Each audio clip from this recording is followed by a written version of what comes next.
Yo people, welcome back to the YouTube channel. You already know what time it is. It's time for another video. Big up your damn selves in the building. Make sure you smash up the likes every single damn time and subscribe if you are new. Chelsea versus Wolves preview. Now, let's start with the fact that we're coming off the back of an absolute battering, right? And we need to respond. We need to get that winning feeling back into our systems, back into our veins, back into our immune system, right? Because right now we're coughing. We're hardly breathing after what happened. So for me, we were on a decent to good run before this game. So I'm trying to, remember that. The home record is strong. And this is a winnable game. This is Wolves. We're both jousting, fighting in the middle of the table. But we can beat them as much as they can beat us. There are some threats in Neto. There are some threats in Cunha. But we can win this game. We can get back to winning ways. There's some tough fixtures coming up. I'd rather not think about that right now. So it's a big game, very important game, because we don't want to get into a momentum of losing. We don't want to get into a back-to-back situation because that's going to go very south if that's the case. So we start with the transfers, just quickly rounding up that little bit of news before we get to the pre-match stuff. The first thing was that Simon Johnson reports for The Athletic that Osimhen, Chelsea are considering other options like Boniface and Sesko and others because Osimhen's wages are going to potentially be out of our budget. And obviously, the fee is going to be quite large. Now, the release clause is a lot of money. It's over £100 million. When you pay a release clause, that has to be paid up front. Now, we know that the Premier League and UEFA have changed their rules from amortising over 7, 8, 9 years to just 5 at a max, capped off for clubs now because of the loophole we found. So not only in some ways is this different to the Enzo Fernandez transfer in terms of amortising the money across multiple years. We can't do that for Osimhen. It's 5 only. But when you pay a release clause, you have to pay everything up front, which is why with Enzo Fernandez, we paid a little bit over the release clause to spread the cost, because when you trigger a release clause, everything has to go straight away. It's not a bid, it's not an offer, it's a trigger. So if we're going to get Osimhen, two things: we're not going to be able to amortize his transfer fee as much as we usually or previously did with the big transfers, which is why sometimes I've brought up on All You Can Eat Chelsea, but how can we say that we're not ambitious because we're still buying big players at big prices like Enzo Fernandez and Caicedo, but we amortize those. Are they still going to put their money where their mouth is on those big deals if they can't amortize for as long as they previously could? That's the question. We're going to see. We're going to find out. This report doesn't look too good. And on top of that, we'll have to pay more than what you think and what it's said, because we are going to have to, pay above that release clause to not have to pay all of it at once, right? And we're not going to want to do that because we're probably potentially not going to be in a great position in the league, especially not Champions League. So we're not going to get as much money as we think we are going to get next season in terms of TV revenue. So there's a lot going on financially.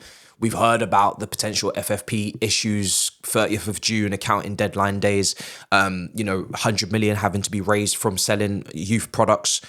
If Chelsea, and I'm going to say it again, if Chelsea are in a position where they are currently needing to sell Gallagher before the 30th of June in a Euros campaign, needing to sell Maatsen, which is not done, Lukaku, Ziyech, Kepa, Broja, none of these deals are done. There's no guaranteed money coming in for these players. It's release clauses or triggers in their contracts like Lukaku and Maatsen, but it's not done. Someone has to bid. The window is wide. The window is big. Someone could say, I'm a wait for your problems on the 30th of June, and then I'm a bid after. I'm a bid on the 1st of July.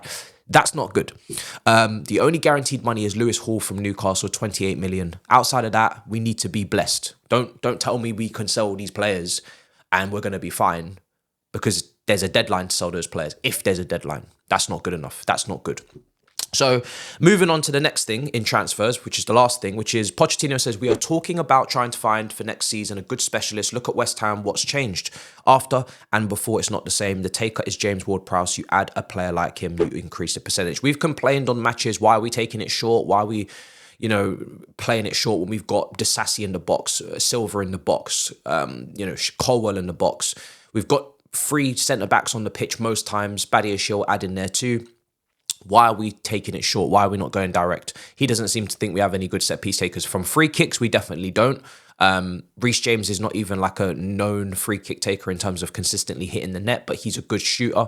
Nkuku is the one that comes to mind as now being back. He's the one that can take those free kicks. We've not really got anyone else. Now, the whole timeline is talking about Elise, and Pedro Neto's been brought up. He's been doing winger things for Wolves against Manchester United, playing both flanks. Brilliant crosser, brilliant shooter, direct, quick, takes his man on, love him to bits, but injury prone. Elise, brilliant player. Fantastic dead ball, set piece specialist, which is why people are talking about him right now. In regards to Chelsea, we were already linked. Fantastic 1v1 dribbling, goes both ways. Great crosser, great passer. Fantastic at digging the ball out from the ground and finding a man in the box. Maybe an Osimhen, right? And has played right wing, and I've said before, he's played in the midfield three for Vieira next to Eze in the advanced eights areas as well. So he's versatile in that sense, and he's just technically clean and crisp. Simple as that. Cold. Penalties, no problem, right? But in my personal opinion, if I'm looking at the balance of the wide positions, I love Elise. I love Neto. Both injury problems though. You'd look at left wing as a bigger problem for Chelsea right now than right wing, right? And I'll explain why. Angelo at Strasbourg. You know how much I like Angelo. Angelo's been doing very well at Strasbourg. He had a great game against PSG, key passes, wonderful assist. He's just a good link-up connector winger. You know, he's a good passer, crosser. Chance creation can come from him. He hasn't got goals in his game yet, but he's still young. I like him. You got Palmer. Right? No need to speak. You've got Madueke, who, you know, is definitely probably fighting for his place in regards to him, but at least, you know, consistently he's taking people on and getting past them. Then it's the final product that we're looking for, but he's shown something, right? Left side is peak, man. You know, Sterling, highest paid player at the club. Saudi, come take him. You know what I mean? Very inconsistent, and his final ball and his decision making at times has been traumatizing, right? But he's probably not going to move on those wages. I've said that before. And then Mudryk, I've said it before, he's worth half the price we paid. He's also shown some signs, but out of him and Madueke, I don't think we should go into next season necessarily with both if they don't kick on this season, because we're going to just be leaving ourselves at risk of less guarantees, less output. And let me just preface this. If you're going to sign a Osimhen or you're going to sign a Vlahovic, they need service. Those are going to come from the central positions, but I'm not just looking at that. I want them from the wide positions. I want guarantees in the wide areas next season. Not, developing, looking after, cuddling, clothing. No. You bring in that striker that needs that service, and it's not that Tony or that Isak to come and do all of the other things. You want to bring in the service guy, you better make sure that he is surrounded by nothing but service. And I mean guaranteed service. The Elises, the Netos, the guarantees in this league, not the Mudryks and Maduekes. So left wing for me is more of a problem on the balance of it, but we'll see what happens in the summer. So moving on. Now this is the only quote that really matters in this press conference. Everything else was the availability of Jackson, assessing, bro, you're going out on loan. We're very happy for him and his minutes potentially. We're talking about Nkuku, could he play more than 45? We're talking about Liverpool reflection, which I'm not even going to go over because, you know, that's in the past now. We're moving on. We're struggling to, but we're moving on. He said on the project, it's true, we want results today and it's difficult to wait, but look at Liverpool. This is dangerous. Klopp is always used as the barometer, as the project. They done it with Arteta. They do it with any manager who's struggling. When Arteta was the 8th place finishes, now he's obviously come out of that. But any manager, Lampard, I'm telling you, when Lampard was here, Klopp. When Arteta, Klopp. Solskjaer, Klopp. Any manager under pressure, Klopp is the barometer. Klopp is the reference.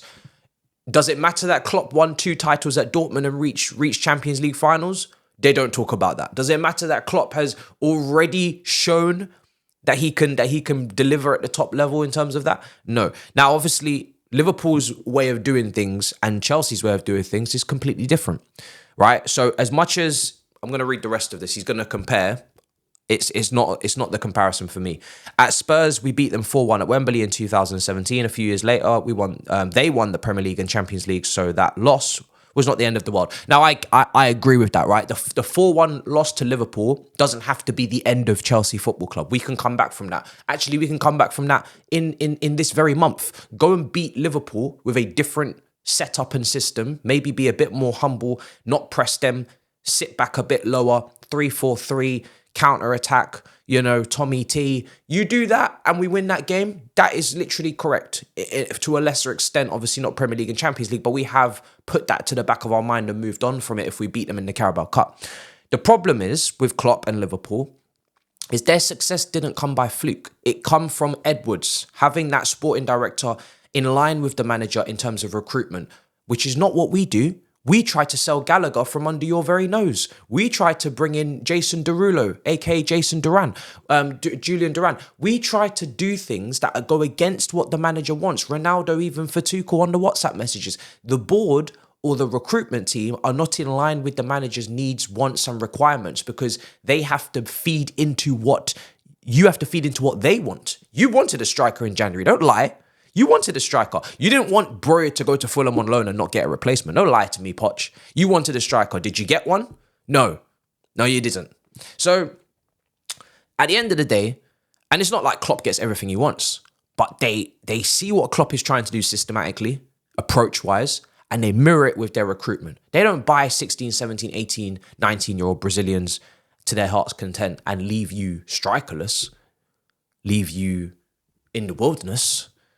And if they do leave you in the wilderness, you know what I mean? Sometimes it's also on your own demise. If you say that you've got enough midfielders and you don't get a DM publicly, then you're part of the problem. And Poch had, in the end, Klopp had to go back on that and actually go and get that midfielder. So, listen, I don't want to do the Liverpool comparison too much. Do you know what I mean? Because Liverpool don't do things like us. We actually have more resources in terms of money, the way we've gone about things. So, yeah, there's differences and very few similarities. But let's get on to the team. Let's get on to what we're doing for this match. My team is on screen. Pochettino's expected team is on screen. Advised by Nizar Kinsella. I mean, I already actually had the team before he tweeted it, so I'm glad that it kind of matched up with what he thought it'd be as well from Poch. Now, my team is all out attacking.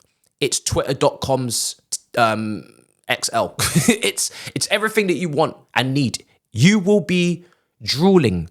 You will be hyperventilating. You will be crying, but happy tears for the 11 that I'm showing you on my side because you just love everybody in that team. And if you don't, then you understand at least why they have to be there. So Petrovic in goal. We've got Ben Chilwell at left back because Badiashile was absolutely horrendous. And Colwell, his fitness is still up in the air. And I don't want to see him at left back either. So Ben Chilwell's at left back. I'm going to put that touch behind him. Silva, and then we've got Disasi and Gusto at right back. So I've taken Badiashile back out of the firing pot, and Colwell's not confirmed. Now, with Chilwell, it's very important how we use him. Enzo, Caicedo ahead. I don't want to see Enzo in second striker / 10 positions in build-up. Listen to me clearly. In build-up. When we have the ball in the back line, I want Enzo to pick it up as he did a couple of times against Liverpool from them and go past a couple players as he did, or play quick 1-2s with Caicedo. Let's get out of the press together. Let's get out together. Now, if Wolves don't choose to press us, it becomes more difficult. But I don't see no reason why they would low block it and, completely shut it down, because why respect us so much? We're literally right next to each other on the table. But yeah, Enzo next to Caicedo. And that means that Chilwell can get further forward. I don't need Chilwell in the build-up. I got 3 centre-backs, Caicedo and Enzo. What more do I need? I got Gusto, Disasi, Silva, right? And if you want to swap Disasi and Silva around, I don't know what you want to do there in terms of wide. Well, to be honest, Silva defends wide areas a lot better than some of the quicker defenders anyway. But you've got your guys there to map out your route and your exit plan from the first phase. You don't need Chilwell to be right there. Let Chilwell be in the left wing back positions. Let him be floating in that. Let him be on the touchline over there. Let Enzo come and get involved. Get many touches, many switches of play, many 1-2s with Caicedo. Please, I beg of you. And then ahead of them, I have Carney, Chukwuemeka in the 10. I have Nkuku up front with Palmer right and Jackson left. The reason why I've put Jackson left and not Nkuku left is purely for the workload. You know, the left wing has got to track back. They've got to get, you know, back and help their fullback. There's a lot more running potentially to be done there. And Cuckoo is good in the central positions, in, you know, the 10 positions. So he's still kind of in his zones. And I don't want him to do the shuttle bus routine on the wide areas when he's just come back from injury. Jackson's fit as a fiddle. He's young. He dribbles well. He carries well. They're going to rotate anyway. You know, it's going to be a fluid thing. Let everybody get in amongst it. Jackson goes up front and Cuckoo drifts out. Bruv, I want to just see fluidity. I want to see the connections, the 1-2s. The goal that we saw against Liverpool, give me more of that. And Cuckoo's finish in there was class. So it's flexible. And Palmer's obviously on that right-hand side as well, and he gives a lot. But the key here is that Chilwell and Gusto give the width so that the Palmers and the Carneys and the Nkukus and the Jacksons, they can play in the middle of the park. They can combine and connect and drift and drag and do as they please. Flexibility, fluidity on steroids. And the width comes from the fullbacks. Now, I will not lie. Is this very, very risky in terms of transitions, how open this team could be? Yes. That's where Caicedo comes in, Gusto, Chilwell. Brothers, we're going to need the runs from you today. You're going to put the miles in. Do you know what I mean? And Carney too. And Palmer. Because Carney has said in quotes previously that he sees himself as a box-to-box midfielder. So I'm gonna show you. I'm gonna want to see some box-to-box. Do you know what I'm saying? You better get to both boxes, like Gallagher would.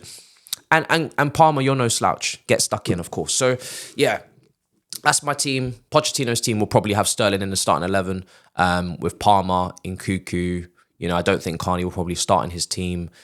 We'll see. But the back line, I agree, will be the same. But he may not. He may play a left back. He may play Colwell at left back. Badie is short at left back. I don't know.